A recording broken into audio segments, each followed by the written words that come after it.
geniuses versus Vici Gaming. Game 2. I don't know what I have to do, Slacks, so you will pronounce my name correctly. But my name is Ava Plus. I'm here with Effie and Lacoste. We're here to analyze Game 2, well, the draft specifically, between Vici and EG. That Game 1 was a bit rough. Was it what we would expect, though, from Vici, who No, definitely. I mean, looking how Vici Gaming played, they usually don't GG out. They did not lose. They even had a tier 2 tower. They had Medusa. They could have potentially tried to play. But sometimes you have to call it. Maybe that was the right call in this situation where they don't want to play this game for another like 15 minutes. Even though it's an elimination game, I would still prefer if they like play until the end, which some teams love to do. What I want to see from this one, from Vici Gaming, is pick up the offlaner. Like pick it up in the first phase because it got banned out in the second. Bloodseeker didn't really strike me as 11 hero. Yeah, it was a decent pick in terms of the laning because he has a high base armor against the Clinks. He was on top of the net worth, but I want to see him on something that can initiate, like anything with a strength. Give him that Legion Commander, Night Stalker, Tide Hunter. Tide's available actually, and Doom is banned out, so I want to see them get Tide Hunter here. Nope. Same start. Same start. Okay, so 11 throughout the group stage has gotten most of his heroes picked in the first phase, and they've relied on the Tide Hunter, they've relied on Doom, they've relied on similar type team fighty heroes, and just the fact that they've chosen to not go for that is really confusing to me because they just seem to be target banning his hero pool. I think this is a replay. Maybe we might have loaded into a replay. So very bizarre to me, but the Bloodseeker was very out of place in my opinion. Even if it had a good laning stage, there was really no rupture target. What do you gain from this Bloodseeker pick? It's not your Phantom Assassin that likes to move around in the team fights. Clinks can just stand his ground and deal damage while being static. And we see Tide Hunter banned out, Timbersaw once again, EG understanding where the threat can possibly come from. Another Invoker ban. Like, we've already seen this.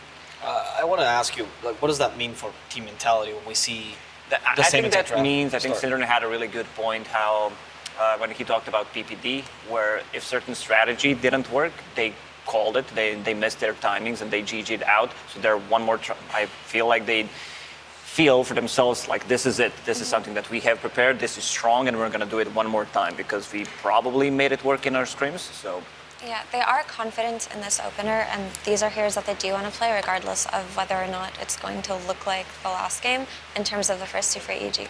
I think they have to adjust the offlane and mid picks here. Okay. That's probably what we're going to see. If we see another repeat of it, because they're banning the same exact offlaners as well. We're getting rid of the old 11 heroes, and he is usually the pillar of this team. he is. Whenever 11 is popping off for Vici Gaming, you know that the rest of the team is also going to have a good time. I might be a bit biased here because he's one of my favorite. He's my definitely the favorite offlaner, and because he can overextend, you know. And with 11, you're always gonna have fun watching him play Dota because he will overextend. There's gonna be a couple of mistakes being made, or like he can go either 11-0 or 0-11 sometimes, and. But he's been pretty stable lately throughout the season 1 and season 2. That has been a meme for a long time, you know, about 11. But he's been stable in terms of laning stage, itemization. His positioning has always been good. One more time, Shaker getting banned out, but this time around, Vici Gaming making a bit of an adjustment, going for Storm Spirit ban. That's because they don't want to give it away, right? Yeah. It just looks exactly the same. We can talk about these heroes again if you'd like to, Ava. I mean, sure. You know, tell me what why they might try the Lion Monkey King again. Yeah, for anyone who might have tuned in, the reason why this Lion is valuable for Vici is because it directly counters a lot of Avid's hero pools, so it makes it so that they have more leeway in their draft and what they want to ban and what they want to pick. And the reason why I say he directly counters is just the instant disable and hex is very good against Puck, very good against Storm, very good against they're Ember. focusing a bit more on the laning stage, being able to take off the boar, dispel the Elder Titan Spirit. Let's see if they decide to go for even Ember Spirit, whose shield can be dispelled by Enchantress. That also means that this is a core Monkey King. Yep. This makes me curious because now that they say the core Monkey King, I mean, it could even be a core Enchantress potentially, but we haven't seen teams play it, and Only Tundra has been doing a 9 recently, Yeah. I've heard. But yeah, they even got rid of the Ursa you were talking about last game, Lacoste. So a pretty solid hero against Monkey King as well. Yeah, because he's one of the heroes that can just sit in a Wukong's command, trade well against Monkey. You don't care too much about Jingu. Once you get like 4 or 5 stacks, you feel too powerful for Monkey. Let's see if they decide to go for any kind of repositioning tools against Monkey. Okay, so you take the big creep. It's gonna get arrowed by Morana, the old school counter, just focusing on the laning stage. I suppose it's interesting to look at their bans and then this flex to a core Monkey King. They actually eliminated a lot of heroes that might be annoying for Monkey King later in the game, actually, by baiting out these bans. So that's an interesting take that Vici just did that we didn't consider initially. Morana, I think, has been an underutilized hero. She has really good chain stun potential, damage, and the AoE invisibility, which can set up for a lot of kills, but the reason why teams haven't been playing her so much is it just feels like you want more team fight and she doesn't provide that. But in terms of how EG played last game, if they just play for pickoffs, and she functions similarly to Skye, right? In that she follows up and does a lot of damage. So I see what they're going for here. I don't like it as much as last draft, but I would it makes prefer sense. if Vici Gaming just picked their offlaner, because by picking Enchantress, they showed this Monkey King is a position 1, maybe a mid, but it's a core, which allowed EG to counterpick it, and they got the Razor. Something that both of these teams are really good at is utilizing the Razor when it's a really good Razor game, and this is a really good Razor game. So they pick up the Queen of Pain, traditional Razor counter, but it could always be flexed as a carry. In fact, NA loves Razor carry. That could be something that could happen, but we'll see, right? It's still open. And for those of you at home, the reason why Queen of Pain is a traditional counter to Razor is just because she blinks out of the static link. And Shadow Strike also annoys him a lot in the lane. Can't heal too much, can't chase after you with a Shadow Strike on you. Right now, what drafts do you think have more weaknesses to cover with this last pick, Lacoste? It's going to be a very hard last pick for Vici Gaming, because you're playing, most likely this is going to be Razor on the safe lane, and they're still waiting for Abed's hero. It's very hard to pick anything ranged. Your position 4 is going to be Lion. He's good at protecting your offlaner because you can throw a stun, you can throw a hex, possibly break the link, but I don't think you're ever going to feel comfortable playing into Razor on the safe lane. Yeah, so I think this is going to be very dependent on lanes. It's obvious that Vici plays priority on it this time around, but I don't even think the lanes are that countered, to be honest. Like, if they do put Razor on the safe lane, which they probably should do, Beastmaster Mirana is going to be a strong lane, and so is ET Razor. Mirana just counters Enchantress, right? They're going to make her chase the Beastmaster around, but they could also do the same thing with Mirana for the Enchantress. And Monkey King, while he is good versus Beastmaster, he does get kited out by the boars, right? Also, Vici have put themselves in a position where they have no team fight at all. So it's a bit They concerning. need something from the off lane. Yeah. So you need to think about what you get from the off lane at this point, because your matchup is tough. If you get something like a Legion Commander, which is a great dispel against the Mirana Arrow, against the Beastmaster Roar, you're still going to have a really hard time. And once again, EG with the Spirit. Okay, Magnus makes sense. He has a skewer to break the link, and also empowered Monkey. We saw yesterday how strong it is with Quincy Crew when they played it. The first game, even though they lost it, you come online so quickly with the Echo Saber into BKB timing. What I like about Razor on the other side is he's also one of the few safe laners that just builds into BKB early on, and then you steamroll from there, because you're going to hit the big timings with the Helm on the Beastmaster, 1 item on the Void Spirit, 1 item on the Razor, and you're going to be good to go. And now all of a sudden they have Vici, on the side of Vici, they have this RP into Wukong's command into Sonic Wave. So they do have team fight. This Magnus looks like a really nice pick. Monkey King Magnus has really nice synergy because Monkey King's farming as a core can be very affected by how his laning goes. And if it goes badly, he doesn't really have an inherent farming tool built into him, right? There is Primal Spring, but it's not good enough. It's too much of a mana cost really to just spam it wave after wave, and it can also bait you into getting killed. But having a power on the Monkey King makes this game a lot easier. Okay, so what draft are you favoring then, Effie? I still like EG's draft more, I would say. I definitely like Vici's gaming more than in game number 1. Looking at this Enchantress, it's a really good lane counter for both of the heroes, so they might swap things around. You know, they could potentially put this Elder Titan on the safe lane, and so that you don't have to heroes countered by Enchantress. I think that's the play here. Well, we are going to have to hear from Vici themselves what they think about their draft, as Frankie is waiting for us on the sidelines with Vici Gaming's coach. In that opening game, we did see the pace entirely controlled by EG. So, Coach Fenrir, how are you going to take charge of the tempo in game number 2? 刚刚第一把 EG 把节奏控得很好，你们在第二盘当中有什么打算把节奏抢回来？就如第一盘而言，其实我们对线来说压力不是特别大吧，但是狮王还是给我们制造了点麻烦吧，而且我们前中期的处理也不是很好，所以这盘3手也做了应变吧，出了小鹿这个英雄。So in the first game, we didn't feel like we lost control because we did feel like our lanes went well. However, the Beastmaster did cause us some troubles. So in this game, we did make a change and we got Enchantress third pick. Well, I'm looking forward to seeing the impact of that Enchantress with our casters. They are OD. Oh, and we've gone over to Fogged. Thank you very much, Frankie. Yes, game 2 ready here. EG versus Vici Gaming. We just heard there from the man himself, Fenrir. Would you agree that they've obviously addressed the fact that the Beastmaster did a lot for EG last game? They let it through here, but picking some stuff up in response. Do you think they've sort of tackled it well? Definitely better responses than the last game, it feels like, but definitely concerned still because Enchantress, that's the laning fix, which last game the lane, like they said, was pretty okay. So let's see what else DY is able to do inside the mid game if he's able to actually help out, because I think also just vision was a huge component of the game. EG just had like perfect vision after that laning phase and just completely dominated on it. Also, we'll see how Ori's going to do, because he was just completely countered in the last game. He was playing versus the Ancient Seal. This time he has a little bit more liberty until we do see that Yules that's going to be coming out for Void Spirit. The only real natural stun that he has to worry about is the Primal Roar until they do actually have a setup for him. So looking at Ori to have a better time and for him to actually be able to have an impact this time around. And do you think Vici Gaming this game, Old 11, back on the Magnus, pretty happy with the way they closed their draft up this time? For the game, yes. For the lane, no. But for the lane now, it's going to be much more difficult. Last time he had this advantageous matchup because of that Bloodseeker, high base damage, high armor. You could trade really nice with the Clinks with PYW behind. Now it's Razor versus Magnus with an ET behind. So this one should be much harder for Old 11 to secure himself last hits.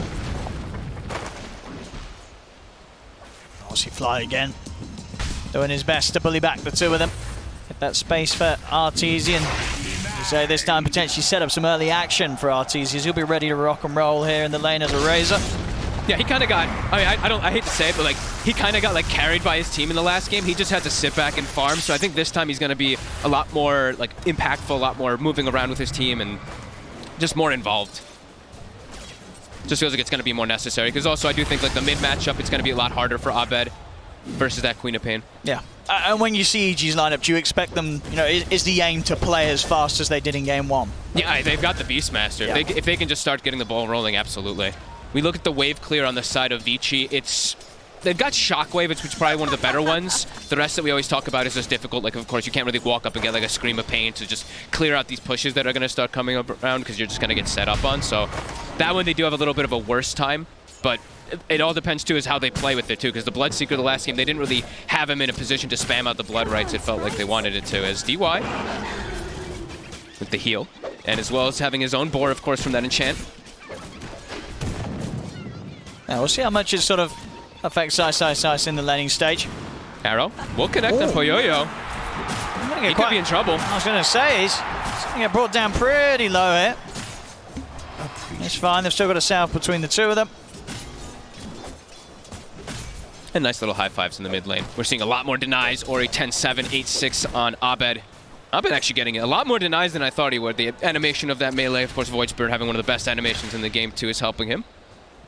Not even getting Dissimulate, which is cool. I thought maybe he was going to try to play around the Shadow Strike, but he's just absorbing them with the Resonant Pulse. Yeah, I feel like that's something oh, there we have. This time around, they will get the kill. Bottom lane, Ice. Taken out of this. Already a good start here for Vici in the way that they've changed up the way they want to lane against Ice. It is owning him. He's only got 6 last hits. DY is doing an excellent job down here with Poyoyo. Both heroes are kind of just way stronger than the setup that they did have before versus the Beastmaster. So that is going to be impactful to slow down the timing of that Dominator that we saw picked up so early on last game.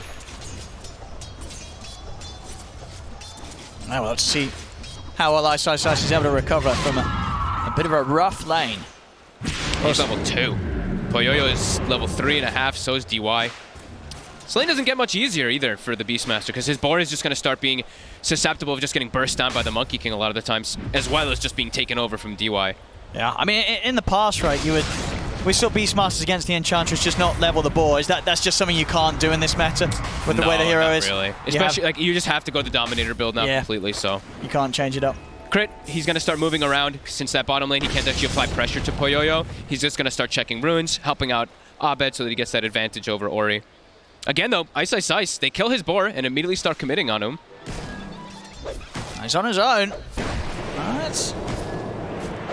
It's going to be all right this time round. Boundless had already been used. Yeah, he's been using it to kill boars. That's why you see Poyoyo being so farmed. 27 and 9. And his net worth is that much higher. It's only 5 last hits plus a kill, but he's an extra like 600 gold over the Razor because it's been like, I think 3 or 4 boars that he's actually been able to secure with the Boundless. I mean, very important. This is a game as well where he's got a Magnus on his side. So with this start already, the potential is there for Poyoyo to become massive this game. Crit, just looking to be a nuisance since he knows he can't, as we said, pressure bottom. He looked to snipe mid Courier. Courier actually lived 2 hits, so Ori's will survive.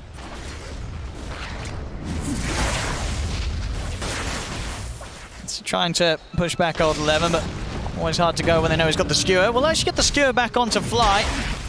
Trap back with the shockwave, not enough damage, and as soon as they have used that, old 11 has to be cautious of Arteezy being able to punish the fact skewers on cooldown. This top lane, I mean, 23 for 4 against the 25 for 5. This sort of matchup going much better than you expected for the Magnus. Yeah, I didn't think he was going to have that many last hits, but just great positioning of the lane and seeing PYW getting it to be pulled back for a good spot for him as Ice. Boundless is down. He can always go for the TP out, but look at 8 last hits on Beastmaster. I mean, he's getting completely pushed out of lane here. I mean, we sort of see it as well with the movements from Crit, maybe sort of just bailing out in that bottom lane. I mean, is there any sort of recovery to be had down here now in this matchup? It seems like it's so far behind. What do you even do down on this half of the map right now in this laning stage? You wait for a rotation, really. It's like when Abed has level 6 and he can make a move, or Arteezy makes the move down bottom. Jump forward, Abed. Get the quick grab onto Ori, but Ori's going to be fine. Has got the 6, of course. Sonic Wave with the ready, but still at full HP here, Abed and Fly. DY will be able to top Ori back up, keep him in the lane. That does mean they know that DY is in the mid lane, so they do know Poyoyo's bottom. They're going to start being able to play a little more confident. Ice now showing his face again. And they are rotating a 3rd hero around. So Fly is going to make that move around. They did the same thing around that 6:30, 7 minutes last game too, just to try and apply pressure. But they're going to find DY in the river. I should have him in. Another step in. And they've got that burst. So DY gone. Urn secured. Urn charged for Crit.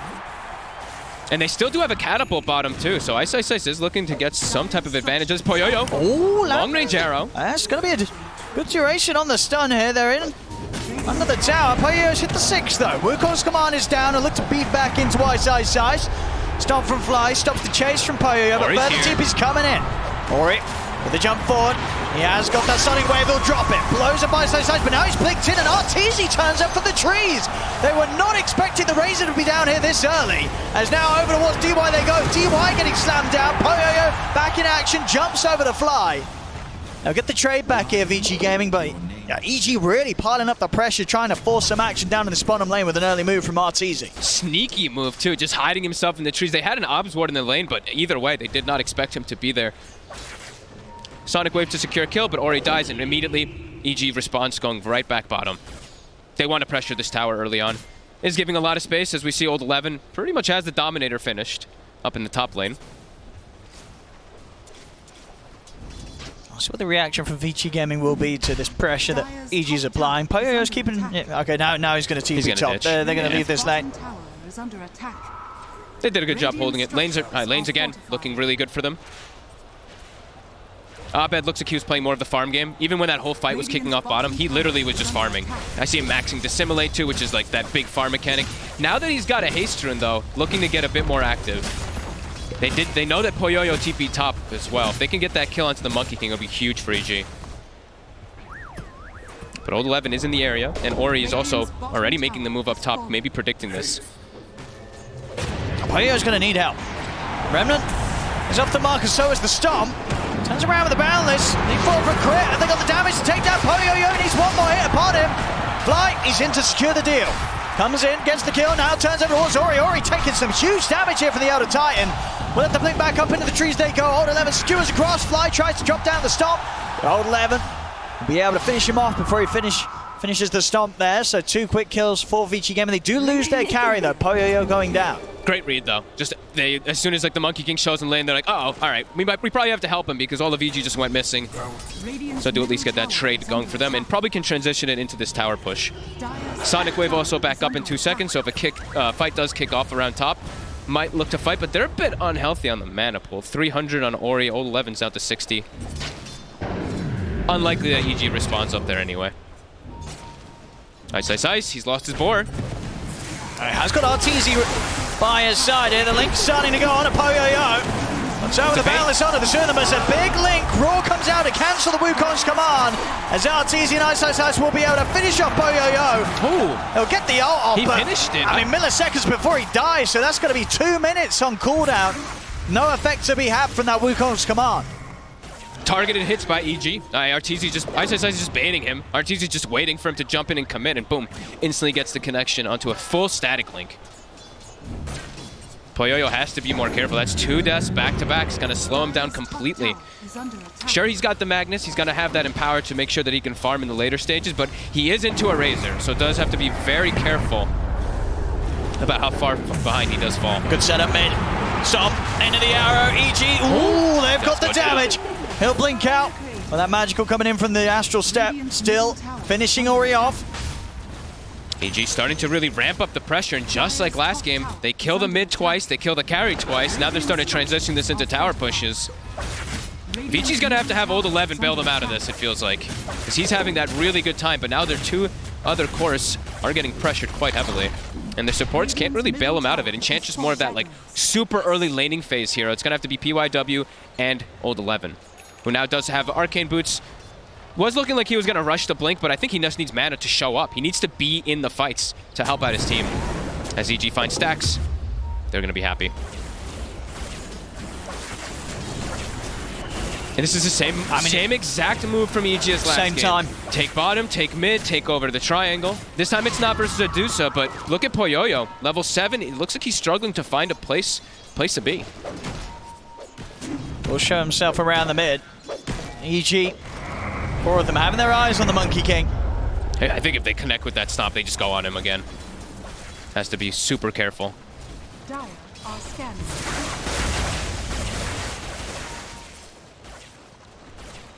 See what the next call from EG is going to be. Already getting themselves back into the jungle of Vici Gaming. They have this vision up top still. The ward is about to expire. Want to get Old 11. They see 11. He sees the ward expire.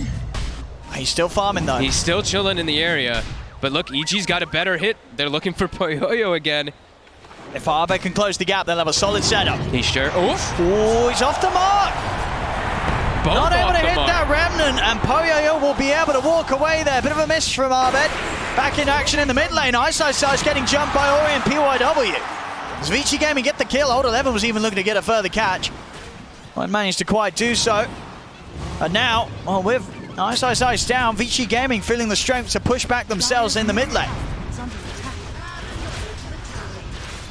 Should be able to commit forward for this tower. There's going to be some stall, of course, from the stomps from Fly. Also pulls the aggro of the creep wave, but with these 4 heroes, with the illusions, with the Dominator, should go down. EG's not reacting.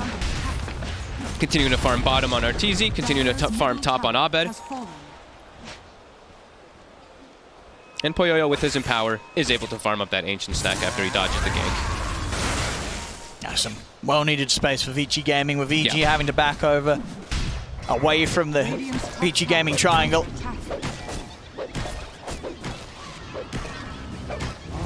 Eleven's just farming a storm. Just really wants his blink. He just feels like that he has to be that big initiator for the team, which he absolutely does. going to be an early timing, too. That could catch EG off guard if they look to make too many of these 5-man movements that they do tend to do with this Beastmaster. PYW does have the ward down. Did see Crit walk in and place this ward, so this one should get dewarded pretty early on. He still has a sentry ward on him, so maybe it did actually sneak in and he didn't notice it. Shadows, take us. They're going to Moonlight, but it is covered. Obs and sentry's already down. PYW was prepared at least for that. They're not looking to bring in any firepower to tackle this head-on. They'll just avoid it. And Abed just continuing to farm. As we said, the big timing for Abed is really that Yules. They just have no real great ways to set up onto the Queen of Pain if she plays careful, so he's still looking to finish that item up. It's giving Vici that time to farm up, though. The Empower, plus that Blink Dagger now online for Old 11.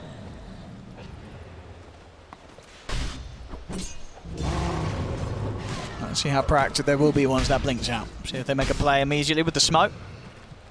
Feels like they're getting a much better time this time around of just being able to sit back and farm, not getting collapsed on. EG definitely just feel like they're still farming. Like we said, they still want that Yules and everything on the Void Spirit crit, going for that Vessel, which is really good this game versus Monkey King. And with that ward vision, Vici's looking to get a hit. The blink reveal on Old 11. It's got to be a big one. And it is. They've got the catch. Immediate jump from Old 11. Opens up onto Abed. No hesitation there from Old 11's mag. Double ults committed. The two big team fight ults, too. I thought they might save Sonic Wave and just use the finger, but I guess Ori probably made the call, like, I want this kill. I need to get my Orchid online so they can set up these kills a lot easier around the map. They're on the hunt for the next one now, Vici. Yeah, they've got the pace slowed down. That's exactly what they want to do with their lineup with Magnus. Nearly as close as it gets there, as you can see, 51 to 49 right now. And you can certainly feel it. EG, they did start to get the pace going, but this time round, in contrast to game one, Vici Gaming Radiant's top tower holding very well against exactly what EG wants to do. They're not overreacting, I think, is the biggest thing on Vici. Last time it feels like they were like, oh my god, the map is dwindling, everything's closing, we need to just take a fight, and then they took a fight, they lost it 5-0, and the game felt like it was kind of just over from there. I see everybody just playing their own game. PYW is just hitting more creeps. We see Poyoyo's just farming with the Empower. He's got the Deso finished up. Everyone's just trying to hit an item timing. Kind of chilling out right now. And Deso's done. Yeah, Deso's done for Poyoyo. I believe the Orchid's going to be done onto Ori, and they still have like Blink on Magnus and almost Blink on PYW. So I'm RP up in 40 and almost Blink on PYW. So they can definitely look to fight back versus EG with all these timings. EG trying to get active here. We'll see if Crit looks to line up the arrow. PYW is into the trees, out for the TP, and they're not going to be able to stop it. The creeps just creeps were still just on top of Crit. He arrowed the creep right in front of him. Perhaps could have maybe gotten the leap off into the arrow, but I don't think he saw the creep that was just trailing right on top of him. This is pretty big for Vici. I mean, if Poyoyo gets that BKB on top of the Deso, the early sort of push that EG has been going for, it's going to be hard. He's going to be more than happy to just frontline in the fights, create sort of the attention whilst Old 11 looks for the jump in. They still do have a lot of things that pierce through BKB, though. They have the Roar, they've got that Link that's always going to be really useful versus him, but definitely a necessity versus the burst damage that Mirana and Void Spirit, when you have an ET, provide. He does need that magic immunity early on. So probably double BKBs, double or triple BKBs for Vici next. But with their ults up, they can take the fight. Like if EG runs into them, they will battle. Oh, definitely. And EG, with the timing as well, they've got the BKB on the Razor, so they're looking to actually get an advantage here by claiming a tier 2 early on. Let's see if Vici reacts to this. They're TPing down. They're spotted though. The Hawk is already on top of them. Do EG want to dive this? They're certainly showing like they do. On to here as they get the Earth Splitter set up onto PYW. So the line gone. Further TP's now starting to come in. EG. Look for the setup on the map, but actually a long TP is actually going to be cancelled. Ori goes to the Sonic Wave, push back, but they just turn straight over towards him. Ori's going to get run down by Arteezy. He's gone. Arteezy's now opting to bail out. He'll TP away. Abed, he wants to go in. In fact, he's straight over towards Poyoyo. He's on top of the Monkey King. Poyoyo's going to fall. Oh boy. That canceled TP, 11. Did he cancel it himself, or? He did. He saw the Aether Remnant right on top of where he's TPing. He probably thought he would just get killed. They needed him. Because of that, a huge fight for EG. They needed Old 11 over there, whether he gets caught by the Remnant or not. Without him, the team fight just falling completely to pieces. Crit picking up a triple kill. And even off the back of Arteezy bailing out of the fight, he was kind of done at a point, didn't want to risk his own life. It didn't matter that he left. EG still with the firepower to clean up. 11's got to do something big now with him rotating down, but he's going to just get a kill on Fly, it looks like here. Probably going to use the finger. But a big play from EG and a big mistake probably from old 11. Do you think in that situation it would have been better if he just went and tanked the Remnant? If they made the call to fight down there, more than likely, because he's a 1700 HP hero. They would have to commit so much onto him to kill him, which would probably open up the opportunity for Ori to have survived. So yeah, a bit of a miscommunication coming out from Vici and EG. They capitalized and they're looking for more. They're going to get the setup here. See if they got the damage. You said he is tanky. This Void Spirit, I bet he hurts. As that is old 11 gone.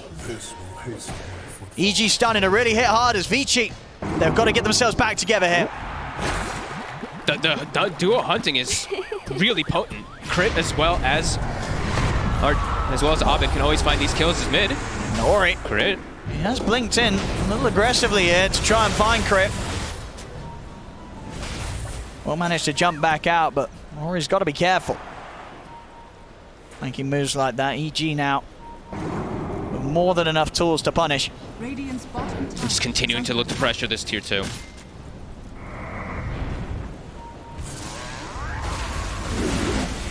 I'm going to see still DY hovering around this tower. A very risky position. He's tough to bring down. They'd have to commit quite a bit just to kill an Enchantress. He's got 4 step too, and tower does go down. Do they get the outpost in time before 20? It's not the biggest deal, but they won't. But now having those 2 outposts, they're going to have access into bottom jungle. And now Moonlight Shadow, they're still looking for these plays. Poyoyo, he was spotted in top. Oh, he's still showing himself. He is. He is in a troublesome position. They've got the lead in. He's going to try and stand his ground and pop the ult. He'll look over towards Crit. Poyoyo, has he got the damage? He hasn't. Crit's out with the leaps. He's away from the ultimate. Arteezy with the static link. Finishes off Poyoyo.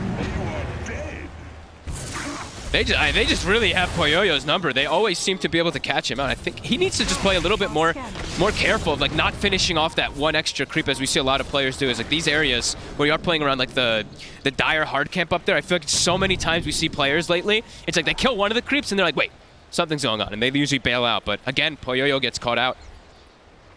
And Crit just super active. Just look at Abed as well. Abed. Jumping straight up to the high ground. He's found the setup onto old 11. That's the Magnus gone. Stomp as well, catching Lion. PYW, he's out of the game. DY's got to run. Quick jumps here from EG. And Vici Gaming, we were seeing when they sort of split up like this, it's terrifying with EG's sort of read of the map, like they had the read of the game 1 game state. They know when you're alone, and they will not hesitate to jump in and start the action. And they do have such a crazy amount of burst. Like Crit is level 13. Something we definitely do have to factor in. This high damage that comes from this level Starstorm, Sacred Arrow, also such an early vessel. Like it is making the difference. That's why you're seeing this almost 2,000 HP damage. Magnus just die. That's insane. Like he's owning. Every single time he's been there, and that's what's the most important thing when he's there with Abed. Yeah. The Yule setup, it's great. The damage from the Void Spirit's nice, but that little extra bit that Crit's providing is huge. I say little, even though it's the highest damage, but... Now with a pretty big timing here, Aegis. And still able to pick off. They don't have to wait for cooldowns. They've got Roar. They've got that constant combo that they've been doing over and over again in this game. Vici looking to just wait for the BKBs before they really want to take a head-on fight, but they're starting to just lose too much control. Look at the smoke from EG. DY now look to take down the edge quickly. That's a lot of burst. With the natural order now maxed up on Fly. And look at this setup, bottom Abed. He's already over there. And Crit's there. You see them make a move in the jungle, and the next thing you know, they're over around this bottom lane. Ori is going to go for the TP out. He'll live today. Nice Orchid play by him. Does get the Orchid off before that follow-up arrow hits him, so no Starstone from Crit to kill him. But scary. Every time they show themselves on these side lanes, look how fast EG is. They're killers. Crit's part of 14 of the 15 kills so far. Yeah, I've still got that big combo play though, Vici Gaming. If old 11 can find these RPs. They just need to find the combo plays. EG's just look at the way that they're swinging around the map. It's like every single time, it's just too fast right now for Vici to be prepared for it. Let's see what Vici can pull together around the mid. They'll smoke up. Can they land the They've combo? got to look for this combo. Yeah, Hold Poyoyo 11. has BKB as well, so a lot more survivable. See who's able to find the jump. Can be PYW. To see Abed. Abed. Oh. He's looking to be in a lot of trouble here. Hanks with the setup. Abed's been found.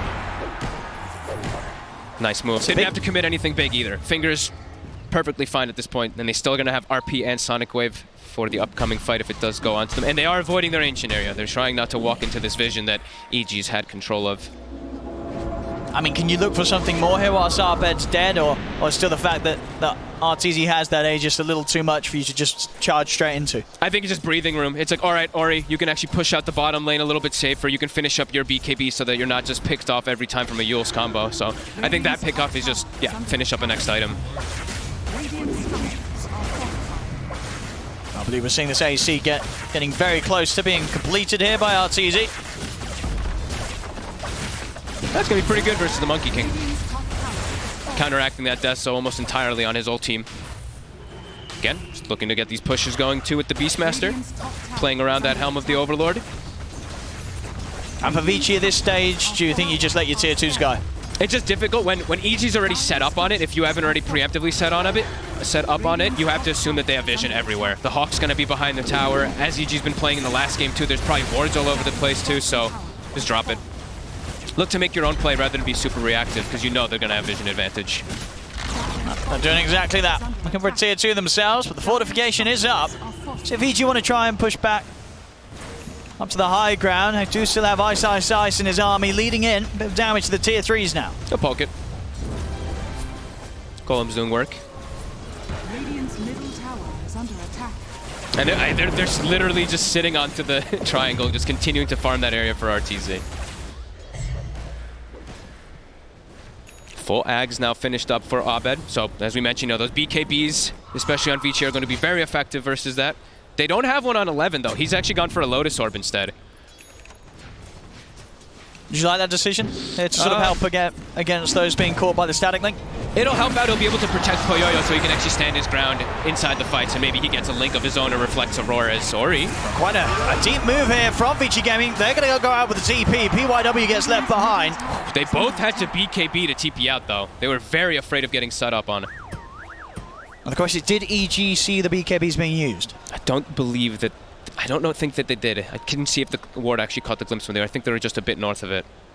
So might not know. But they might like to make a move anyway, since they have this vision advantage over this area. I bet, yeah, he's going to go. He's in with the jump. As you say, BKB still on cooldown for 40 seconds. Ori's able to get the blink off. That's a close one, but he'll live. Regen rune at the ready as well. He didn't even switch to strength treads. I was like, oh my goodness. He stayed on the int. Does have a regen, so we'll be able to come back out. Quick move though. EG, that means yes. That was the answer to your question. Did they see the BKB on cooldown? That is a definite yes then.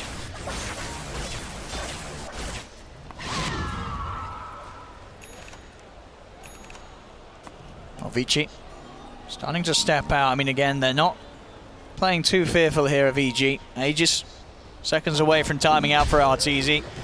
They're playing where they know that they have better vision advantage. Just playing around that one ward. They have sentries in the area so they can see if a Hawk comes in. EG just continuing to play around their vision so they can get that initial go. Vici. There we have it. Another attempt attempt here. smoke. Last time, they're only able to get Abed off the back of a smoke. See if they can get something a little bit more this time round. EG knows this. Set up in the trees, Crit and Ice. They're going to make the jump for Crit. Crit's going to make the action. They're in, but now the counterplay from Abed. Jump straight over to PYW. PYW gone. Crit, he's still alive somehow. He's going to tick out. Get the deny. Oh, he's actually got the vessel. Oh, with the bottle They want to deny him. No, they bottled him up. I mean, the temptation's there, but indeed, Abed being a bro, if that was any other game, if that was your pubs, Crit would have been dead. But they'll let him live. They keep the man alive. And that was the Sonic Wave burst for that.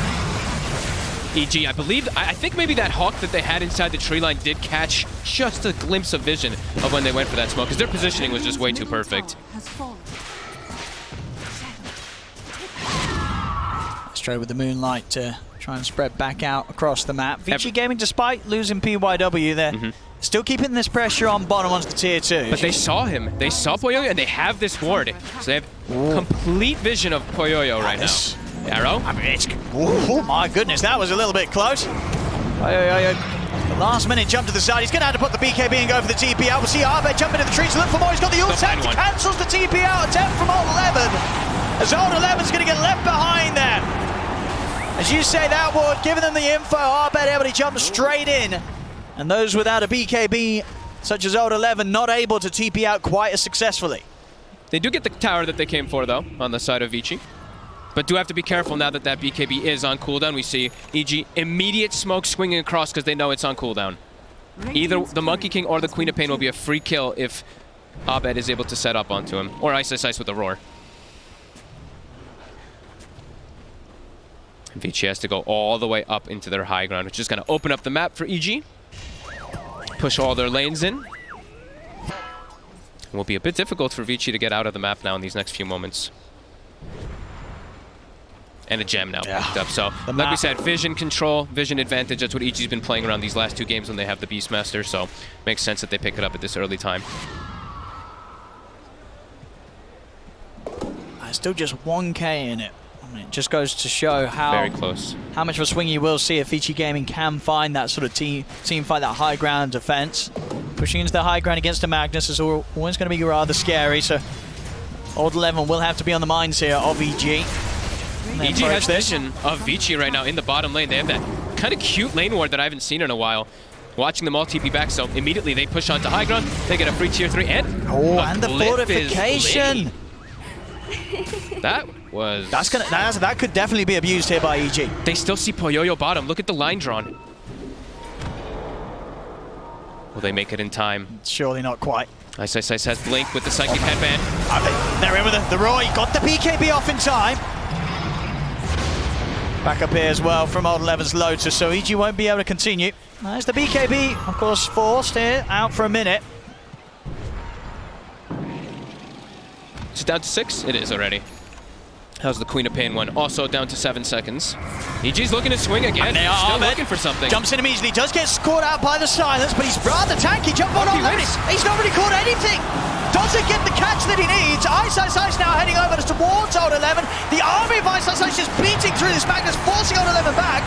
Poyoyo will get the Wukong's command down to finish off Ice's life. But the rest of EG is still alive now, but he's ready to jump straight back in. He's looking at PYW. He needs backup, but he needs it now. RTZ trying to help out, but the damage from Poyoyo is too much. Another kill here for Vici Gaming as EG losing control in the team fight this time. Old 11. Very greedy going for that play by himself, jumping in. Jumping back into the whole squad without the rest of EG quite able to follow him up.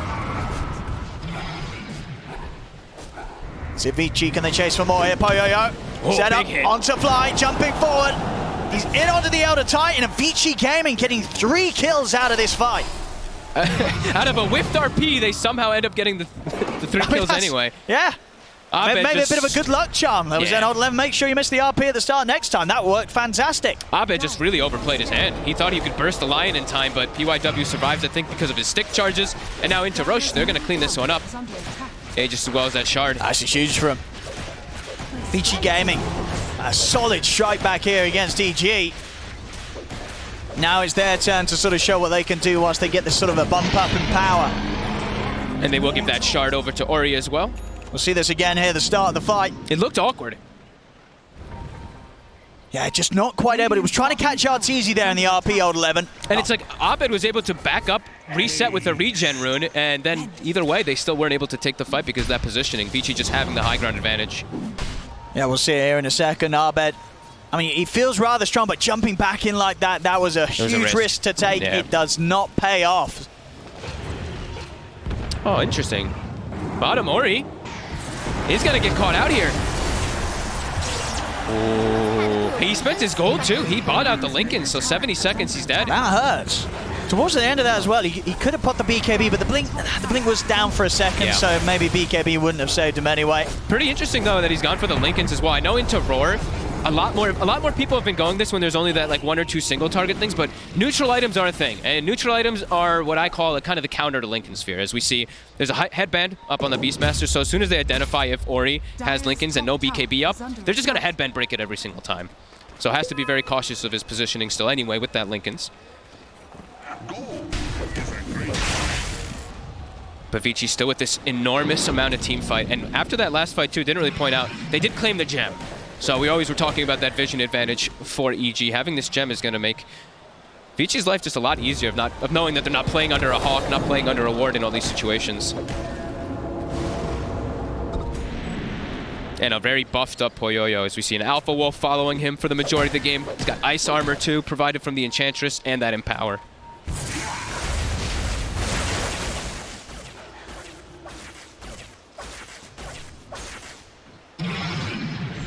Poyoyo having that Aegis. What's the call here from EG? Still look to control vision, look to play around those high grounds. If they can get the initial go every single time, it does feel like they have a good shot, but they just really need to watch out for the combo plays because Vici just has an explosive amount.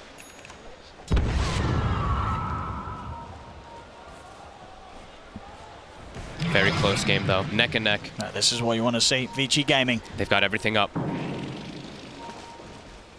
EG. Shadows take us.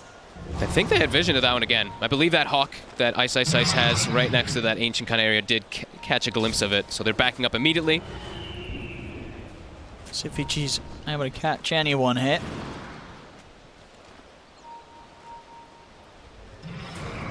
Just completely playing it safe here, EG. No risk, yeah. 4 heroes in base. Arteezy hiding inside the trees. Outpost will be claimed. Vici still swinging. 2 minutes left on Aegis. The prize is mine. Should be 2 more minutes where EG is focusing on getting their next bit of kit online. See from Mori, trying to get the AC to counteract that of Arteezy's.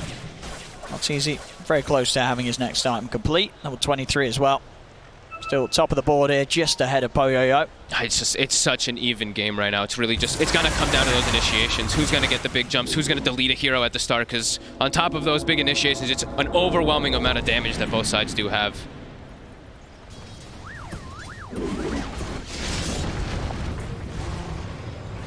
Vici Gaming there will look to use his last minute of Aegis to take a tier 2.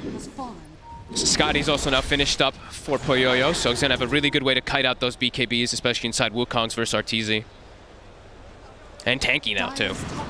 Near 3,000 HP on this Monkey King.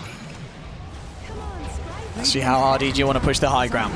Still 50 seconds on the Aegis. They've got to be keeping that in mind. They've got the double catapults pushing in the waves. Mid getting hit, bottom as well.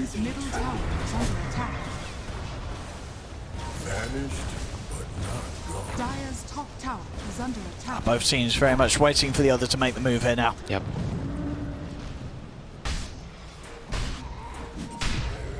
So Aeon Discs will probably become the name of the game soon too, I believe, on both sides. I was checking to see if Abed, what he's going to be switching around to. I saw he had Hex, now he's got BKB queued up. I think there's a lot of arguments where Aeon Disc could just be one of the better items for both sides, just because, as I mentioned, the explosive capabilities of the initiations from both sides. You're going to want some type of counter initiation if somebody does get caught. Arteezy commits for the full refresher. Spent all his money. And already, jump in. They'll start the action onto DY. DY's gone. Poyoyo's going to look for the lead in onto Ahmed. Jumps forward with the BKB, the Wukong's command. Ahmed, can he get out of this? He's up in the air with the Yules. Ahmed will be able to jump out of the Wukongs with the Astral Step. It's a double kill for Arteezy. He'll kite down the ult of the Monkey King. DY's come back in with the buyback. Poyoyo trying to hide the trees, but Ahmed, he's found him. Jumps over on Poyoyo. He's out of the game for AC. No buyback on Poyoyo. Ice doing God's work in the back line of the fight. He gets the Blink Roar onto the Magnus, throws his minions onto him, so there's no follow-up. I'm sure Poyoyo's sitting there like, where's Old 11? I need you. I need you to get some type of RP, bring them into my Wukongs. But EG kite around the fight, kite the Wukongs, and they catch that Magnus. Arteezy did commit his refresher, but not his secondary BKB. Full minute to play here. No carry up for Vici Gaming. Poyoyo. It's on 2.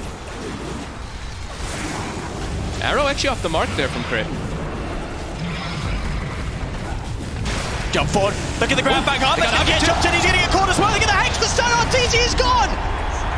A beautiful peel off there from Old 11 as he gets in, grabs the cause. We'll see Arbe continue to try and fight on there. The double kill as he bursts through Ori and PYW. As Old 11 tries his best to hold up the defense hit. And EG will still back up. Still EG getting kills regardless of the fact that Old Lemon gets an excellent jump. Was a buyback earlier from PYW for had to have that skewer into that stun play, but a great pickup onto RTZ. And that will stop the momentum for now. EG, they have to retreat. They don't quite get the tier 3 tower. Old 11 keeping the game in decent shape here for Vici. So it would be BKB for Abed, okay. So going to kind of go for that defensive route, not feeling like he's going to get burst instantly. They're going to have to be even more careful now with these pushes. Old 11. Ooh! Not quite able to get the setup there, but Poyoyo, he's got his eyes on. Ice, knows that there's a lot on the high ground, though. Yeah, won't continue to chase. Still with 2 dead. Don't want to commit for anything, and just you could just lose the game if you make some type of overextended play outside your base there. Still having RP up, too. As we're mentioning, it's eyes on Old 11 if he's able to find that grab. But Ice was that big preventer last time. Also going to be going for a refresher.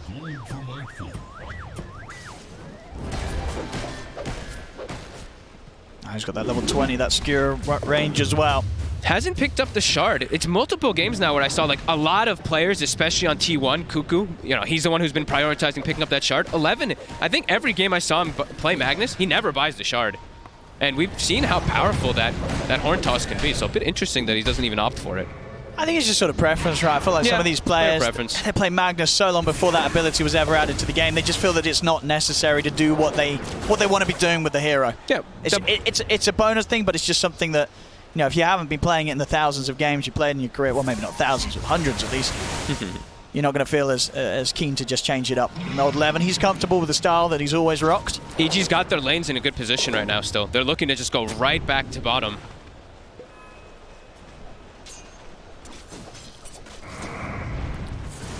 We'll find that flicker. That'll be nice. Old 11 finds himself a nice one as well. He gets a ninja gear. So Ice's job is going to be a bit more difficult this time around. Yeah. To find that Magnus. Anything else we got? We have Telescope on Crit. Any other big ones? Stormcrafter on Abed. So now he's got a double way to protect himself. The Yules as well as Stormcrafter. And on the side of Vici, we did see Paladin Sword picked up. That was earlier, to be honest with you. And any other big one from tier 4s? It was just, I mean, the Ninja Gear is probably the biggest one for me, just because it's going to protect Old 11 so he can get those initiations. Yeah, Ninja Gear is great. Yep. Or he's a bit tankier as well now, too. He gets Trickster Cloak on his way toward his own AC to counteract the Razors. But again, very close game. This Roche, this is not going to go down too easily. No. EG's going to have to take a fight first. Vici game, they're bringing a jump forward onto Ori. The BKB's forced out straight away. They get the Hex, open eye into the stun. The Wukong's command is down onto Arteezy. Arteezy is gone. Has to buy back straight away to return the fight. Ahmed charges it over to PYW. PYW goes down. Poyo will be able to dodge the remnant from Ahmed. Having the Eon disc procs. It's on 11. He's got the setup. You see that block, they put the RP, the Sonic Wave, they're looking to burst through Ahmed. Poyoyo's in, he takes him down. RTZ pops to refresh, he's got the link building up off Poyoyo. Ice trying to get back, but Ori jumps in with the burst. Poyoyo, he's not got any damage to fight with as RTZ takes him down. Buyback from the Monkey King. They want to get back in on this. Old 11 jumps in, he's able to pick him up with the horn toss, skewing back. Crit, he'll leap to the ground, but they've got the damage. Crit goes down. Instant buybacks, they know how important, how crucial this Roche is. Arteezy using his before, very good buyback so he can get back into that fight. 70 seconds, no Enchantress. Wukong's they know is down. RP they know is down as well. They're committing into the pit. How's Vici going to respond in this 3v5? EG, can they finish it? They also have level 25s picked up. 26 on Arteezy, 25 on Abed. And as we've seen multiple times, a Void Spirit once he gets 25 is a complete different beast with that AoE Dissimulate stun. And Vici, they're going to concede the Roche. And that means a free Aghanims. Yeah, we'll see this fight again. It kicked off excellent for Vici. They just completely annihilated Arteezy, but he did have the buyback to be able to get back into the fray. And I don't think they respected him coming back so quickly. No, they still tried to continue fighting. We see here Abed with the chase down. A jump over to the side and still happy to kick back in as Abed goes in. They try and turn and collapse around him again. This is just buying time for Arteezy to wrap back over. They'll use the ults to go for Abed. They do get him, but that's pretty much everything used. And Arteezy being in position to get that link started on a Poyoyo meant that at that point the Monkey King's fight is over. Now, yeah, as we said, the full blessing now for Arteezy. I believe Fly almost has his own full Aghanims on the ET too. They're going to look to progress here. No ults still available on the side of Vici. Horn Toss is purchased for Old 11. But Ice is in. That's the first roar. I've got to be so careful now. These buybacks on cooldown could be, they could cost the game here. Poyoyo, 6 minutes without that buyback now. We do see a DY also hit level 20. Maybe happened during that fight there, but we'll be able to now start enchanting those Ancients. So we do have to see if Ice will give some respect and maybe throw his Ancients away out of the fight, since DY will just be able to take over it every single time. And everything's back up, Vici. What can they find? Oh, they're heading straight out. RP at the ready. Scary moments here playing without buyback on the Monkey King, playing into that Aegis, playing into that cheese. Abed also does pick up an Aeon Disc afterwards too, so many different forms of protecting himself versus that big Wombo combo that Vici has. Vici, they're not quite at that next big item for Poyoyo to have that big protection. His Satanic is 700 gold away. Does feel like he's going to need it. These fights feel like they're going to start getting quite drawn out.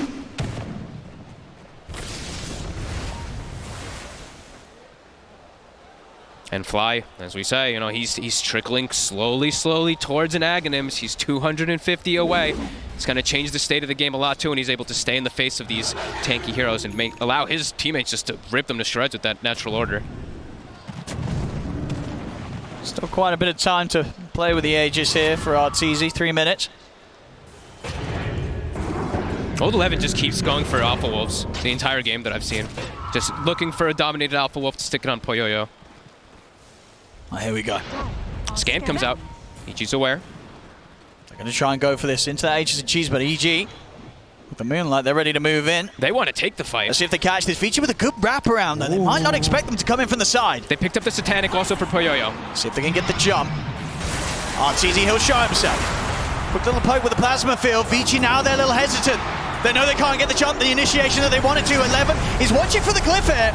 I see jump forward from Ahmed, he's moving in onto Poyoyo. Arteezy keeps the link going, takes down DY, the Roar comes out onto Poyoyo. Get the Wukong's command off. Old 11 still being patient, up on the high ground, waiting for the chance to jump, but he's seen him, the vessel's down. Old 11 no longer able to get the blink off, but Ice is gone.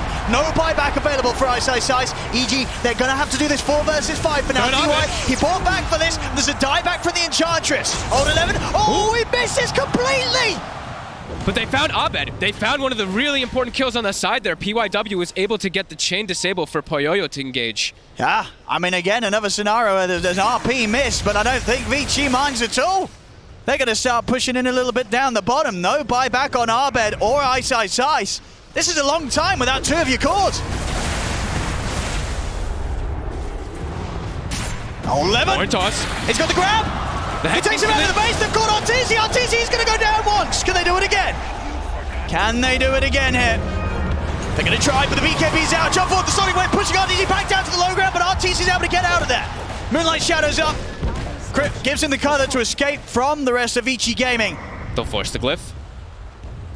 70 seconds. And they've got to keep Arteezy safe. His buyback, of course, also still on cooldown for 2.5 minutes. They should be able to clean up this Rex. Let's see if they can get anything more. Still a minute, no Abed. Tough to swing all the way to top, though. That tier 2 mid still up. So they will back up, look to clear out those lanes. Double catapults hitting on mid. Big hit from Vici. Again, keeping the net worth so even. 21 and 29. Only, less than 1K in it. It's a crazy game, too, where we talked about all these initiations and the big Wombo combo, and I feel like the 2 fights that Vici actually won, they did not have the Wombo combo land at all. No. That's how Old 11 is using it as a sort of an extravagant taunt. It was like both of them. The RP whiffed and the Wukong's command was just like this zoning mechanic, but then they just get one single disable onto the Void Spirit, and they have the damage. I mean, that is pretty terrifying when you're losing the team fights and these spells are all over the place. Imagine when they land. That could be, the end of it here for EG in this game, too. This is Vici Gaming starting their way back into this. The money for the full Satanic ready on Ori if he wants to spend up. And they are getting some big, juicy items online now. Everybody really is. Even DY. Look at DY's Enchantress. He's just been quietly farming throughout the majority of this game, as we mentioned, being that level 20 early on. He's got Solar Crest, his Vlads. He's very survivable. Also having that Witchbane is always going to be nice, this little Dispel. Or as Kyle would like, the Cleanse. It is actually called the Cleanse this time around, so.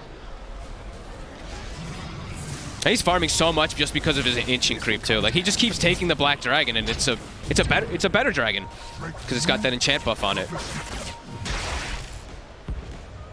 He can just push lanes by himself. He's pushing mid. What's the plan now here? Sit back for the next rush? We gotta wait for buybacks, I think is the important thing, at least for EG. They've got 60 seconds and 600 gold for Void Spirit, about 1,000 away for Arteezy, also 30 seconds. They're a lot more dependent since they did expend so many earlier. Vici though. I mean, they're going to charge straight at EG down here. See who gets the jump first. Smoke dispels on Ori. It's the jump out from Arbed. Getting himself a good distance away from Vici Gaming. EG, they are fully aware that this move is in motion from Vici Gaming. What do they want to do about it? DY getting a real he's going to show himself into the trees. They find Fly. They'll jump in onto the outer time, see if they can burst it, but Arbed's in over with the dissimulate. Fly, he'll be able to get the ult out, but Fly will fall. Jump over from Ori straight into Arteezy.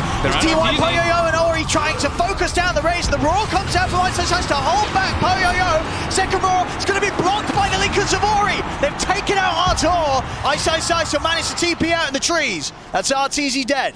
2 minutes. No buyback. 500 gold short. And they still have RP. They can still look to hunt. Immediately pops, I believe, the ninja gear on old 11, continuing to hunt. He's still got the RP. He's ready for another catch. If he catches another core.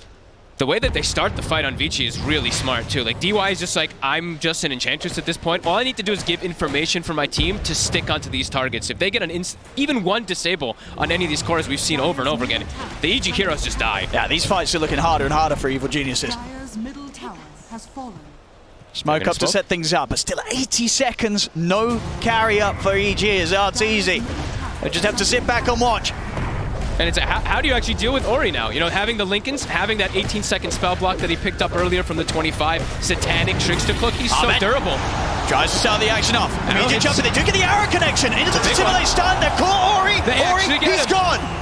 Now over towards Poyoyo. Poyoyo still has the BKB. He turns over towards Arbed. Arbed's got his BKB ready to go if he needs to, but he's gone after the Hortos. They've got the Hex as well. Arbed still managed to simulate out of action. So the buyback did come out from Ori here. I mean, it's maybe a bit of an early one. I don't know if he's going to be able to do too much with that still. It's time where Arteezy's out of the game, but it is only 30 seconds or so now. And now Ori in a bit of a risky situation. They lose Ori, and now EG might have the chance to push straight back. We'll see how safe Ori plays here. Triple arrows online for crit. They just have, I think that's the biggest thing he just has to watch out for since the rows are on cooldown. Oh, 11. He's in with the jump. They've caught Arbed. They're over to chase him. He's gone. He pops. Buyback out immediately from Arbed as now EG they're looking to push back in. 10 seconds until Arteezy's up. They're keeping the racks alive in the mid, EG. Old 11. He's ready for the jump with the RP though if EG step anywhere close to the edge of their base. It's level 25 as well on him, so longer RP, 4.75 seconds. Ice. The roar. It's got the first opening. Anything more to go here? Stomp onto the two. Remnant as well. Will follow up. Drag back out into the arrow. The force down. Beautiful play there. Forced into the arrow. Crit. As that is Poyoyo gone. Vici game, and they've got to get out of it. There is a buyback available on Poyoyo if he wants to keep the fight going. Old Levin is able to get up to the glyph and TP out. PYW, he's away, but DY caught out by the stomp. EG, they'll run down the Enchantress and take down DY as well. What a force step. Was that Fly? I think that was Fly's force step. He walked in, I think he used it right at the start there when the arrow was coming in. Or it could have even been a teammate trying to save him. I think it was either Fly or DY. I think it was one of the two. It might have been. It's the triple arrows coming into play there for sure. Yeah, absolutely. I mean, coming from all angles, and now not a lot they could do. Refresh your shard and blessing on the Rosh. Most important thing for both sides. Both cores not having buyback now on the side of Vici. Ori as well as Poyoyo have it on cooldown. Oh, it's risky. Yeah, EG no. Arteezy's just going to run time his to hit hard. Old 11 buyback. on the high ground though. Hard to push into this Magnus when the Blink RP's ready. But Vici Gaming, with the state of their buybacks, they're playing it very safe. Back towards the tower. Now they'll look to get in off the back of their own smoke. They'll look for the long wrap around. They want to try and enter through EG's high ground. Down this river. Oh, they get the jump on a grip, but now the counter plays in. They're in. PYWZ on disc. He's going to get proc. BKB comes out from Poyoyo. He's got the Wukong lost command now. BYW slides off to the side. Ahmed's BKB short to wear off fly. Trying to get away. The RP's there, but the BKB's already out. And RTZ, so the skewer has no effect. RTZ turns over towards Ori. Ori has to blink out. Powerless is down onto RTZ flying. He offers some safety here with the stomp setup. RTZ trying to run, but Ori jumps in. The burst is there from Poyoyo. He's ticking down to the Spirit Vessel. The burst from Ahmed Dissimulate takes Poyoyo out of the game. 2 minutes. No Monkey King for Vici Gaming. Ori in a bit of a weird spot. Will be able to get himself away. They focus so much onto Poyoyo. Tons of buybacks. Catch on the BYW as well. EG, they're not done yet. Dissimulate over to the side. They found the line. DY is trying to punch back into Arteezy, but there's nothing that this Enchantress can do. He's got to run. Over 11 attempting to skewer back to the high ground, but Ahmed's got the chase. The Eldest is back up, but the Dissimulate's in. Ahmed takes down another. But now Ori's on Ahmed. Whoa, nice. To dodge. Still got the Yules. Now they're ready to turn. Link has been popped. They get the skewer back up to the high ground. They've caught Ice Ice Ice. No Beastmaster for this push. And with Ice Ice Ice gone, that might be enough, along with Fly also down right now, to stop EG from being able to punish the fact that Poyoyo's dead for a full minute. Absolutely insane fight. Look how much damage, what, 28,000 damage from both sides. Everybody using like 50 different spells. Very nice. EG. Now, since they do have that number advantage, are starting to work on that rush. RTZ in the pit.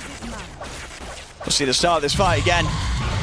They kited Poyoyo. They didn't really stand inside the Wukong almost at all, and it really was the buybacks that EG just had a bit more of that allowed them to take a bit more of an advantage in that at the end of it all. Now have that BKB off in time there, RTZ.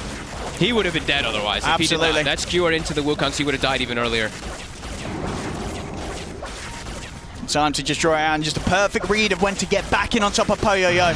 We're seeing Ahmed having some fantastic decisions when it comes to getting out of the fight and knowing when he can re-enter. He had that error earlier in the game where he made that play back into the full squad of Vici Gaming, but now the choices that he's making when it comes to playing these team fights are immaculate. Just a constant reset. They just have so many different methods to get in and out of the Wukongs that it's allowing Ahmed to get, what, like, I think he got like 4 or 5 Dissimulate stuns onto heroes, so it's like 10 seconds of stun that's coming out just from that ability. So we get more of these level 25s coming out. What's he doing with the Axe here, Abed? Who doesn't have one?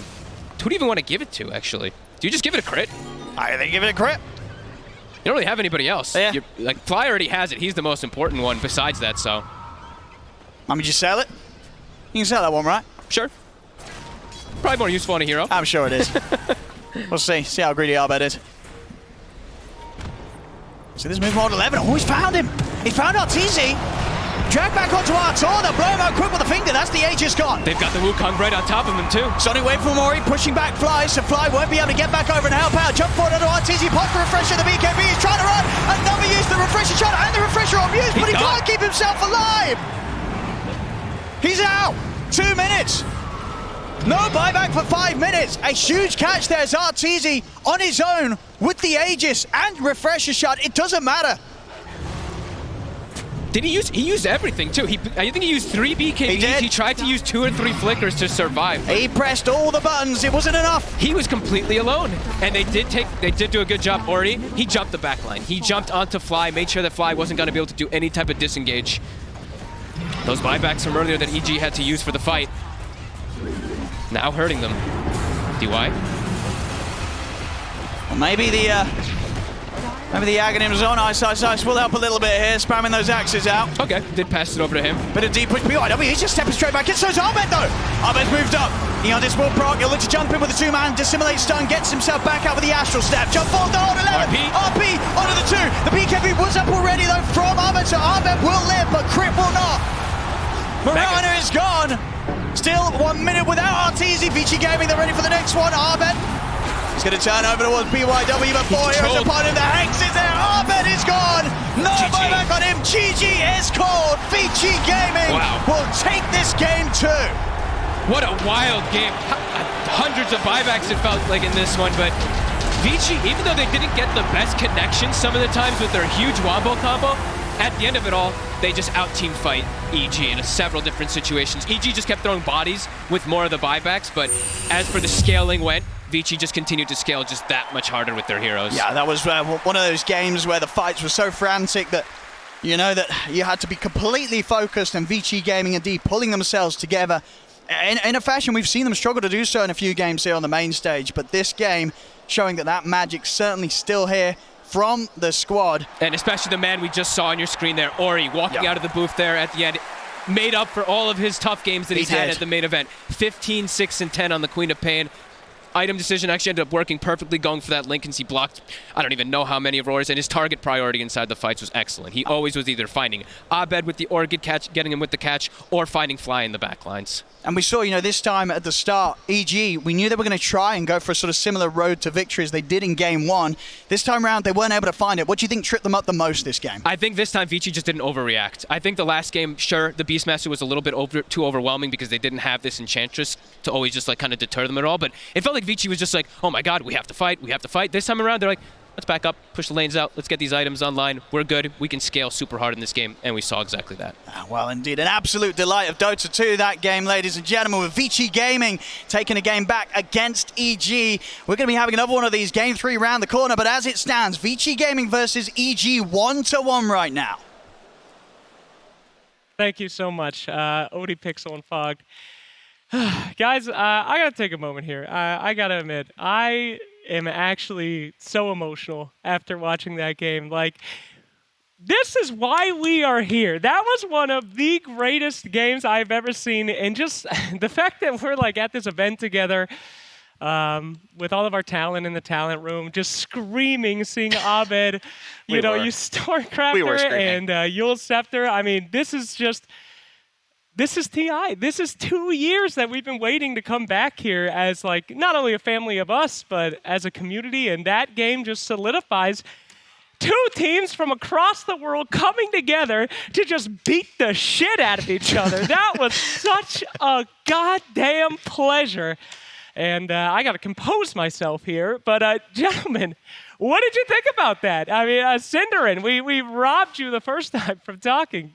What did you think about that game, man? I don't even know where to start. You know, when there's games like this, you can try to pick apart any specific play from the last hour and, well, maybe not the hour, but at least the last 30 minutes. And small things could have just made a huge difference. It's about players making the right clutch decision on items, being slightly out of position, and more than anything, just the pressure, right? Like, every moment that we get into these team fights, like let's say Old 11 gets caught, or Arteezy gets caught out of position, doesn't press his buttons correctly. We had that fight like in the end where he gets caught in the jungle, uses 3 BKBs, flickers everything, you know, like he's just literally slamming his keyboard. Like, how can I possibly survive? It's amazing. I don't know how to pick apart a game like that, because I feel like it's. You could take any given moment and be like, that's where they won or that's where they lost, and then 2 minutes later there's another one. And before you continue, I would like to say that I do want to keep it on track, though. So I have implemented a new system. These are called panel points. These are little tokens, and if you make a good point, I will award you with a panel point. So just go about your business, and we'll get them in. And I just want you guys to be motivated to make good ones. So and now, after that, Cinderin, we will award some panel points. I don't think I deserved one. Well, not yet, but yeah. Anyway, Jenkins, you were saying? I don't remember what I was. I want panel points. Okay, go ahead. I think that the target acquisition. No, that's what I was gonna say. Okay. What? Well, target acquisition. Let's go. Keep going. Go ahead. Target acquisition. Wait, of why Vici did I Gaming. get some? Please don't interrupt. Target acquisition of Vici Gaming was very important, and Odie Pixel alluded to it earlier, that there's always, whenever two teams are trading, there's always someone who's wrong. Yes. Someone is not going to win the fight. And the decision-making by Vici Gaming every single time that someone would retreat, there was such a tense back and forth because they were also extremely high mobility. Sure. Sir Action Slack, could I please interlude here? Yeah, go ahead. I would like to agree with Mr. Su to the right of me here. You're actually invisible. And I think what allowed... thank you very much for the channel. I'll come over here. I would like to say that kudos and shout-outs to DY for walking in every fight, identifying that, well, number one, he's a pathetic support, so he always has buyback. The role, of course, position 5 is a very pathetic role. Walking in, always has buyback, setting up for his team to hit some nice RPs, to focus Arteezy, and that was the key difference maker. Okay, why is there two? That was the key difference makers. The moment Vici started focusing Arteezy in the fights is the moment they started winning, because when you look at the lineup, there wasn't really any other source of late game damage other than Arteezy, and he didn't have a Satanic, so he was actually quite squishy if you just hit him with all of your right clicks. Sure, he has 3 BKBs because of refresher orbs. If I keep talking, you're just going to keep giving me these? No. Who's handing out the coins? Well, they're based on it's voted in with the chat. If you do exclamation point, good point, yes. Anyway, continue. So it's just about talking as much as possible, and while they're spamming, you just keep building up coins. Why am I not getting? Well, I actually you are lying. I didn't get a single coin. Well, you have to make a good point, Synderen. So Synderen, do you spells. Agree? Yeah. Which ones? Good spells. Oh my god, I couldn't agree more. I got one better. Okay, go on. Great spells. Better spells. Okay. Nope, sorry. Too slow. Let's go ahead and bring it back to serious How am I possibly going to get that if many we coins can. anyway? It's over. Gentlemen, you can have some of mine. please. This is an elimination game at the International. Please keep it tight into this if you can. So, Synderen, coming into this next game, we've seen such a back and forth. Let's talk about how EG must be feeling about this, because this is a game that they felt like they should have won, right? And now, after that comeback from that Vici Gaming, I mean, do you think they might be broken? Arteezy has been broken before at this at internationals. This is a team that can tilt. Will we be seeing this in a potential game 3? I don't know. Why are you asking me anything? I have 0 coins. I'm like the least credible person who could possibly ask anything right now. How come yours are to the right of you and mine are directly in front of me? All right, Tsunami, perhaps you want to pick this one up? Yeah, but I think that with these, we talked about it a lot during the group stage, the Dr. K factor. Jenkins, yes, of course. Healthygamer.gg on Healthygamer.gg. I think in these internationals of yore that you speak of, it was a more skeleton crew of support staff, especially mentally speaking. But now, the evil geniuses, they've got the technical know-how to recover from a game that maybe you should have won. Don't look at me. You know, it's always going to be hard. You know, the thing about a game like this is the players will have one perspective, right? Yeah. And then the coach will have a different one. And I think Bulba watching that game from the outside will feel like there's just as many moments that EG should have lost as they should have won that game. I don't feel like that. To me, watching that game, it didn't feel like a throw for either team. It felt like a bloodbath. And it's any given moment, anything can happen.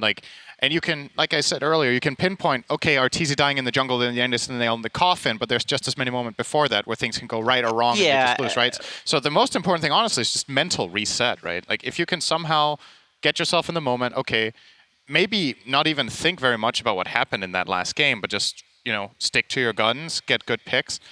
If you wanted to change anything from the draft, I'm still not fully convinced about an open-ended Razor pick when all you see is a Monkey King. Who even could have gone on a different role. Do you think Vici Gaming responded to the Beastmaster well? This time they picked the Yes, Enchantress they in the post-game owned him in lane. Yeah. Like, Ice had a terrible start. It was actually incredible how much he came back. Not in the game, though. I feel like both of these games have been largely determined. Like, they've been in EG's favor, at least in terms of map positioning, and then eventually gold lead because of the Beastmaster vision and the ability to take over the entire enemy jungle. I do agree that the lane dominance was better from Vici this game, but I seriously think, and in the first game it was the same. Like, Beastmaster didn't do that well in the laning phase, but then the moment the laning phase ended, he did it a lot better than this. He did. But the moment the laning stage ended, the game blew wide open because of the map control that it gave them, and I think EG played really well around that. That is one of the things that I think Enchantress brings to the table too, though, is that one thing, she's good against Beastmaster in lane, but then when it comes to that mid game when the Hawk vision comes into play, Enchantress is the perfect dangling hero, as a certain banana guy would like to say. You send Enchantress in. If she gets gone on and has any sort of defensive item like Force Staff Hood, whatever it is, and even if you die, you soak up so much damage and so much attention that you set your team up for success. And a lot of the times these aggressive Beastmaster plays happen in the enemy jungle. There could be an outpost. You just die as Enchantress, buyback TP in, and you've given your team full vision for essentially whatever Enchantress's buyback is worth, which is not very much at that point.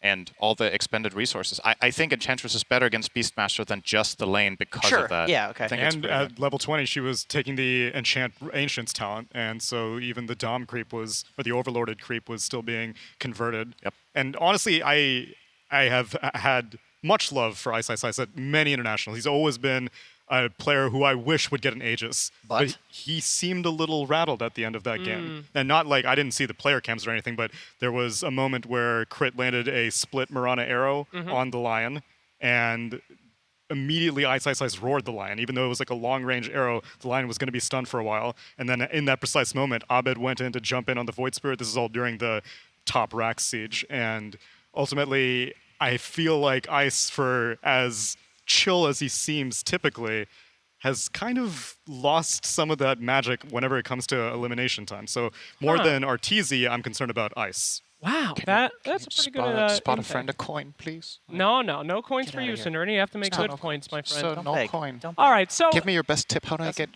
coin? How don't do I make spread coin? the coins around now. Let's focus up, please.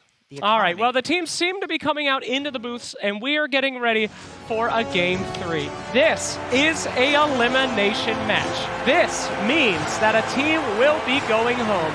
Vici Gaming, EG, fighting for their lives in what could be considered as one of the most hyped series we have seen at this event thus far. I cannot wait to see the blood that shall be spilled by some of Dota 2's greatest competitors here at TI10. Let's take a look back at some past TIs, however, and get some EG memories about their times at the International.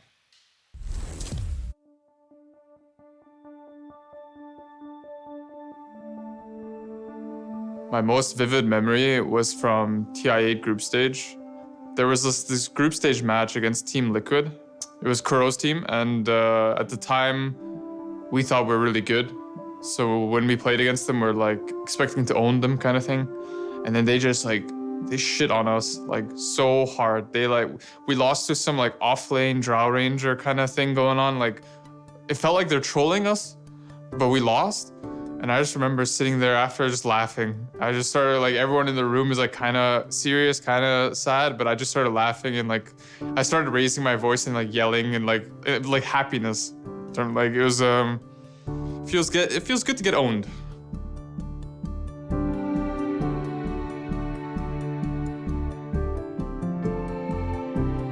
I think the thing that I can't forget at TI was TI2. So it was it was kind of like my first time going to Seattle, and I'm a huge fan of oysters. So I went to an oyster bar and ate 2,000 oysters, and I had I was having the runs throughout the whole tournament. That was actually an interview where I mentioned I was having diarrhea throughout the whole tournament. How are you feeling about the tournament so far? What has been the highlight for you? Having a diarrhea every single day. What was that? But that was a pleasant memory, I guess. The process of eating it was pleasant, not the rest.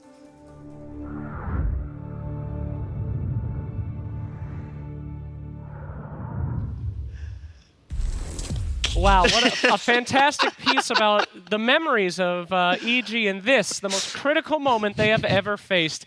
Will they have the run completed here at the International, or will they just slide on throughout the bracket? Explosive second game from Thank you. EG. I wish People was here to keep us on track, but we must continue as we move on to this extremely serious elimination Game 3 match. Gentlemen, this is what we're here for. This is Dota 2.